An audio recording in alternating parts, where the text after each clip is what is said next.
मालेगांव शहर एक कसीरुल आबादी शहर है और तकरीबन 67% लोग जो है उन इलाकों में रहते हैं जहां बुनियादी सहूलतें भी मुहैया नहीं। पिछले दिनों आयशा नगर में एक भयानक आग लगने का हादसा पेश आया जिसमें तकरीबन 25 से 30 मकानात मुतासिर हुए। 25 मकानात ऐसे हैं जो बिल्कुलिया जल गए हैं और 5 से 7 मकानात ऐसे हैं जिनको जुज़वी तौर पर नुकसान पहुंचा है। लेकिन सूरत हाल ये है कि उसकी भी असर नौ तामीर करनी पड़ेगी।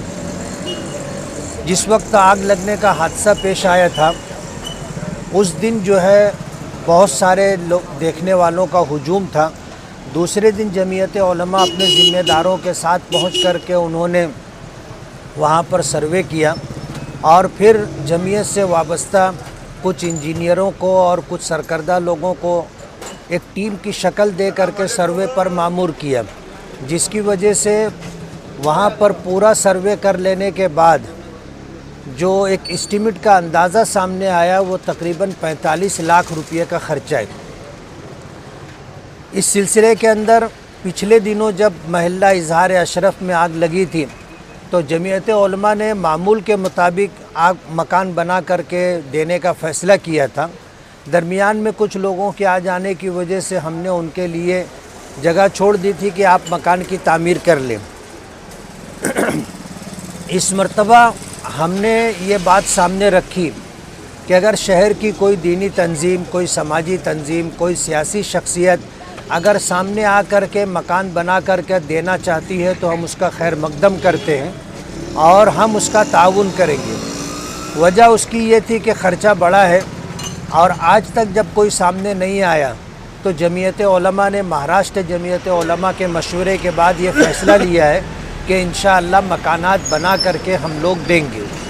ये सरफ़ा बड़ा सरफ़ा है। जमीयत उलमा महाराष्ट्र इसमें 10 लाख रुपया देगी, बकिया 35 लाख रुपया जो है हमें अपने शहर से मुहैया करना है। मस्जिद व मदरसे की तामीर बहुत ऊंचा अमल है और इसके ज़रिए से जो अजर व सवाब मिलता है उसका अंदाज़ा नहीं किया जा सकता।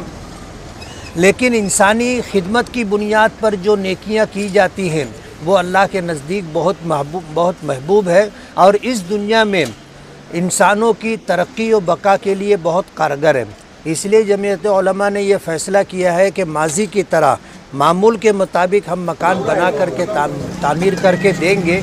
तो अहलियान शहर से, मुखय्यरान शहर से जमीयत उलमा के ज़िम्मेदारान की ये अपील है कि उन गरीब लोग जिनके मकानात जल करके खाकिस्तर हो गए हैं, आज वो लोग बेघर हैं, उनको मकान बना करके देना हम लोगों की ज़िम्मेदारी है। मुसीबत की इस घड़ी में हम लोग उनके लिए घर बनाएंगे, अल्लाह हमारे घरों को आबाद रखेगा। उनके बच्चों के मुस्तकबिल को हम महफूज करेंगे, इंशाअल्लाह हमारे बच्चों का भी मुस्तकबिल महफूज रहेगा। और अल्लाह के रास्ते में ख़र्च करना दुनियावी एतबार से खैर व बरकत का और आखिरत के एतबार से अल्लाह की रज़ा का सबब है। इसलिए अहलियान शहर, मुखय्यरान शहर से ये गुजारिश है कि इन जले हुए मकानात की असर नौ तामीर के लिए जमीयत उलमा की मदद करें और शहर में जो तंजीमें इन मकानात की तामीर के नाम से चंदा फराहम कर रही हैं उनसे गुजारिश है कि वो हासिल शुदा रुकुमात को जमीयत उलमा में जमा करवा दें ताकि हमारे लिए ये काम करना आसान हो जाए।